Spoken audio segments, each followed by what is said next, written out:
Guys, welcome back to the channel. So blood line ನಿನ್ನೆಯಿಂದನೂ ಕೂಡ blood line internet ಅಲ್ಲಿ ರಾರಾಜಿಸ್ತಾ ಇದ್ದಾರೆ. ಯಾಕಂದ್ರೆ ಆ ರೀತಿಯ ವ್ಯೂಸ್ಗಳು ಹಾಗೆ ಇಂಟರಾಕ್ಷನ್ಸ್ಗಳು ನಮಗೆ ನೋಡೋದಕ್ಕೆ ಸಿಗ್ತಾ ಇದೆ ಇಂಟರ್ನೆಟ್ ಅಲ್ಲಿ. ಮೊದಲನೇದಾಗಿ ಡಬ್ಲ್ಯೂ ಅವರೇ ಒಂದು ವಿಡಿಯೋನ ಅಪ್ಲೋಡ್ ಮಾಡ್ತಾರೆ ಮಂಡೇ ನೈಟ್ ರಾ ಮುಗಿದ್ಮೇಲೆ ಏನಾಯ್ತು ಅಂತ. ಮಂಡೇ ನೈಟ್ ರಾ ಮುಗಿದ್ಮೇಲೆ ನಿಮಗೆ ಗೊತ್ತಿರಬಹುದು, ನಮ್ಮ ಸೋಲೋ ಸಿಕೋವಾ ಎಲೆನೈಟ್ ಬ್ಲಡ್ ಲೈನ್ ಮೇಲೆ ಅಟ್ಯಾಕ್ ಮಾಡಿ ಹೋಗ್ಬಿಡ್ತಾರೆ. ಬಟ್ ಅಟ್ಯಾಕ್ ಮಾಡಬೇಕಾದ್ರೆ ನಮ್ಮ ಜೇಕೋಬ್ ಫಾಟು ಅವರು ರೋಮನ್ ರೈನ್ಸ್ ಅವರ ಆರ್ಡರ್ ನ ಫಾಲೋ ಮಾಡ್ತಾ ಅಲ್ಲೇ ಒಂದು ಕಾರ್ನರ್ ಅಲ್ಲಿ ನಿಂತಿರ್ತಾರೆ. ಅಂಡ್ ಎಲ್ಲದೂ ಕೂಡ ಮುಗಿದ್ಮೇಲೆ ನಮ್ಮ ರೋಮನ್ ರೈನ್ಸ್ ಅವರು ನಿಧಾನಕ್ಕೆ ಎದ್ದೇಳ್ತಾ ಇರ್ತಾರೆ. ಅಂಡ್ ಅವರು ಜೇಕೋಬ್ ಫಾಟು ಅವ್ರನ್ನ ನೋಡ್ತಾ ಇರ್ತಾರೆ ಕನ್ಫ್ಯೂಷನ್ ಅಲ್ಲಿ. ಅಂಡ್ ನಮ್ಮ ಜೇ ಊಸೋ ಅವರು, ನೀನ್ ಏನ್ ಮಾಡ್ತಾ ಇದೀಯ ಗುರು, what are you doing bro ಅಂತ ಹೇಳ್ತಾರೆ. ಬಟ್ ಅದಕ್ಕೆ ನಮ್ಮ ಜೇಕೋಬ್ ಫಾಟು ಅವರು ಯಾವುದೇ ರೀತಿಯ ಆನ್ಸರ್ ನ ಕೊಡ್ದಲೆ ಸೀದಾ ರಿಂಗ್ ಇಂದ ಕೆಳಗಡೆ ಎಳೆದ್ಬಿಟ್ಟು ಲೀವ್ ಮಾಡ್ತಾರೆ.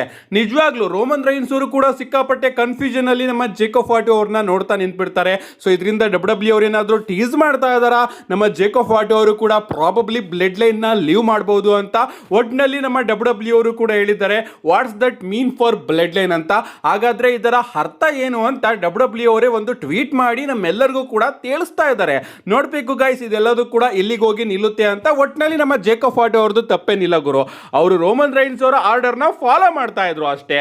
ಇನ್ನು ನಮ್ಮ ಸೋಲೋ ಸಿಕೋವಾ ಹಾಗೆ ಎಲೆನೈಟ್ ಅವರ ಒಂದು ವಿಡಿಯೋನು ಕೂಡ ಡಬ್ಲ್ಯೂ ಅವರು ಅಪ್ಲೋಡ್ ಮಾಡಿದ್ದಾರೆ. ಎಸ್, ಅವರು ಬ್ಲಡ್ ಲೈನ್ ಮೇಲೆ ಅಟ್ಯಾಕ್ ಮಾಡಿ ಹೋಗ್ಬೇಕಾದ್ರೆ ನಮ್ಮ ಎಲೆನೈಟ್ ಅವರು ಸೋಲೋ ಸಿಕೋವಾ ಅವರಿಗೆ ಹೇಳ್ತಾರೆ, ನಿನಗೂ ಕೂಡ ಗೊತ್ತಿರಬಹುದು ನೀನ್ ಮಾಡಿದಂತಹ ಕೆಲಸ ನಿಜವಾಗ್ಲೂ ಅದು ಸರಿ ಅಂತ ಕೇಳ್ತಾರೆ. ಅಂಡ್ ಅದಕ್ಕೆ ನಮ್ಮ ಸೋಲೋ ಸಿಕೋವಾ ಅವರು thanks and I owe you ಅಂತ ಹೇಳ್ತಾರೆ. ಅಂಡ್ ಅದಕ್ಕೆ ನಮ್ಮ ಎಲೆನೈಟ್ ಅವರು, ಎಸ್ ನಿನ್ನ ಋಣ ನನ್ನ ಮೇಲೆ ಇದೆ, ಅಫ್ಕೋರ್ಸ್ ನನ್ನ ಋಣ ಕೂಡ ನಿನ್ ಮೇಲೆ ಇದೆ ಅಂತ ಹೇಳಿ ಇಬ್ರು ಕೂಡ ಪ್ಯೂ ಪ್ಯೂ ಪ್ಯೂ ಅನ್ಕೊಂಡು ಅಲ್ಲಿಂದ ಹೊರಟೋಗ್ತಾರೆ. ಏನೇ ಆಗ್ಲಿ ಗಾಯ್ಸ್, ಈಗಂತೂ ಸಿಕ್ಕಾಪಟ್ಟೆ ಇಂಟ್ರೆಸ್ಟ್ ಆಗ್ತಾ ಇದೆ blood line story line next ಎಲ್ಲಿಗೆ ಹೋಗುತ್ತೆ ಅಂತ.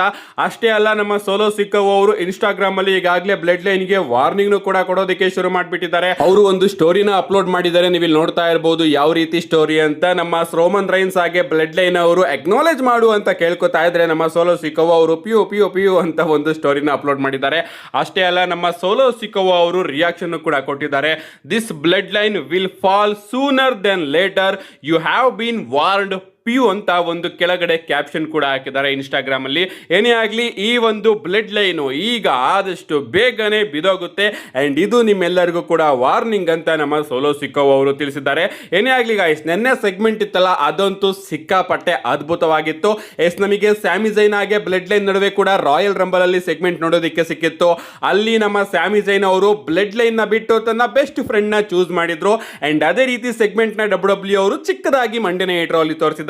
ಇಲ್ಲಿ ನಮ್ಮ ಸೋಲೋ ಸಿಕೋವಾ ಅವರು ಬ್ಲಡ್ ಲೈನ್ ನ ಬಿಟ್ಟು ತನ್ನ ಫ್ರೆಂಡ್ ಎಲೆನೈಟ್ ಅವ್ರನ್ನ ಚೂಸ್ ಮಾಡಿದ್ದಾರೆ.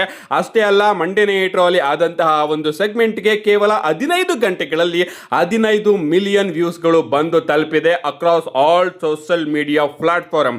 ನಿಜವಾಗ್ಲೂ ಇದಂತೂ ಡಬ್ಲ್ಯೂ ಕಂಪನಿನ ಎಲ್ಲೋ ತಗೊಂಡೋಗಿದೆ ಅಂತಾನೆ ಹೇಳಬೇಕು. ನೋಡಬೇಕು ನೆಕ್ಸ್ಟ್ ಈಗ ಏನಾಗುತ್ತೆ. ಅಂಡ್ ಇದ್ರ ಮಧ್ಯೆ ನಮ್ಮ ಜೇಕೋಬ್ ಫಾಟು ಅವ್ರನ್ನು ಕೂಡ ಡಬ್ಲ್ಯೂ ಅವರು ಟೀಸ್ ಮಾಡಿದ್ದಾರೆ. ಇದೆಲ್ಲದಕ್ಕೂ ಕೂಡ ರೋಮನ್ ರೈನ್ಸ್ ಅವರು ಯಾವ ರೀತಿ ರಿಯಾಕ್ಷನ್ ಕೊಡ್ತಾರೆ ಅಂತ ಕಾದ್ ನೋಡಬೇಕು. ನಮ್ಮ ನೆಕ್ಸ್ಟ್ ಅಪ್ಡೇಟ್ ಕಡೆ ಬರೋದಾದ್ರೆ ಇದ್ದಿರ್ತಕ್ಕಂಥದ್ದು ನಮ್ಮ ಟ್ರೈಬಲ್ ಚೀಫ್ ರೋಮನ್ ರೈನ್ಸ್ ಅವರ ಬಗ್ಗೆನೇ. ಎಸ್, ನಿನ್ನೆ ಮಂಡೇ ನೈಟ್ ರಾನ ನೋಡಿದವರಿಗೆ ಎಲ್ಲರಿಗೂ ಕೂಡ ಒಂದು ಡೌಟ್ ಇರುತ್ತೆ, ರೋಮನ್ ರೈನ್ಸ್ ಅವರು ಫೇಸ್ ಸೂಪರ್ ಸ್ಟಾರೋ ಅಥವಾ ಹೀಲ್ ಸೂಪರ್ ಸ್ಟಾರೋ ಅಂತ. ಎಸ್ ಗಾಯ್ಸ್, ಈಗ ಡಬ್ಲ್ಯೂ ಅವರು ರೋಮನ್ ರೈನ್ಸ್ ಅವ್ರನ್ನ as heel super star list ಮಾಡಿದೆಯಂತೆ. ಎಸ್, ನನ್ನ ಮಂಡೇ ನೈಟ್ ರಾನ ಸ್ಟಾರ್ಟಿಂಗ್ ಅಲ್ಲಿ ನಮಗೆ ಫೇಸ್ ಸೂಪರ್ ಸ್ಟಾರ್ ನೋಡೋದಕ್ಕೆ ಸಿಕ್ಕಿದ್ರು. ಬಟ್ ಎಂಡಿಂಗ್ ಅಲ್ಲಿ ಕಂಪ್ಲೀಟ್ ಆಗಿ ಅವರ ಕ್ಯಾರೆಕ್ಟರ್ ಚೇಂಜ್ ಆಗಿ ಅವರು ಹೀಲ್ ಆಗಿ ಕನ್ವರ್ಟ್ ಆಗ್ತಾರೆ. ಎಸ್, ರೋಮನ್ ರೈನ್ಸ್ ಅವರು ನಾಗವಲ್ಲಿ ಆಗಿ ಕನ್ವರ್ಟ್ ಆದ್ರು ಅಂತಾನೆ ಹೇಳ್ಬೇಕು. ಅಂಡ್ ಇದಾದ್ಮೇಲೆ ಅಪ್ಡೇಟ್ ಗಳು ಬರೋದಕ್ಕೆ ಶುರು ಆಗುತ್ತೆ. ರೋಮನ್ ರೈನ್ಸ್ ಅವ್ರನ್ನ ಡಬ್ಲ್ಯೂ ಅವರು ಇಂಟರ್ನಲ್ಲಿ ಹೀಲ್ ಸೂಪರ್ ಸ್ಟಾರ್ ಆಗಿ ಲಿಸ್ಟ್ ಮಾಡಿದ್ದಾರೆ ಅಂತ. ನಿಜವಾಗ್ಲೂ ಗಾಯ್ಸ್, ಈಗ ಬ್ಲಡ್ ಲೈನ್ ಸ್ಟೋರಿ ಲೈನ್ ನ ನೋಡೋದಕ್ಕಂತೂ ನಾನಂತೂ ಸಿಕ್ಕಾಪಟ್ಟೆ ವೆಯ್ಟ್ ಮಾಡ್ತಾ ಇದ್ದೀನಿ. ಅಂಡ್ ಈಗ ಹೀಲ್ ರೋಮನ್ ರೈನ್ಸ್ ಅವರ ಎಂಟ್ರಿ ಕೂಡ ನಮಗೆ ಕಂಪನಿಯಲ್ಲಿ ನೋಡೋದಕ್ಕೆ ಸಿಕ್ಕಿದೆ.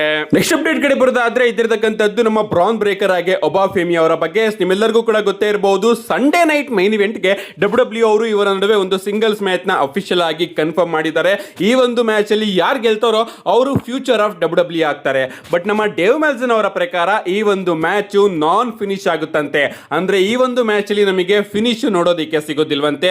ಅಂದ್ರೆ ಈ ಒಂದು ಮ್ಯಾಚ್ ಅಲ್ಲಿ ಪ್ರಾಬಬ್ಲಿ ಡಿಸ್ಕ್ವಾಲಿಫಿಕೇಶನ್ ನೋಡೋದಕ್ಕೆ ಸಿಗಬಹುದು, ಅಥವಾ ಈ ಒಂದು ಮ್ಯಾಚ್ ಎಂಡ್ ಆಗಬಹುದು ಯಾವುದೇ ರೀತಿಯ ಫಿನಿಶ್ ಇಲ್ದಲೆ ಅಂತ ನಮ್ಮ ಡೇವ್ ಮೆಲ್ಸನ್ ಅವರು ತಿಳಿಸ್ತಾ ಇದ್ದಾರೆ.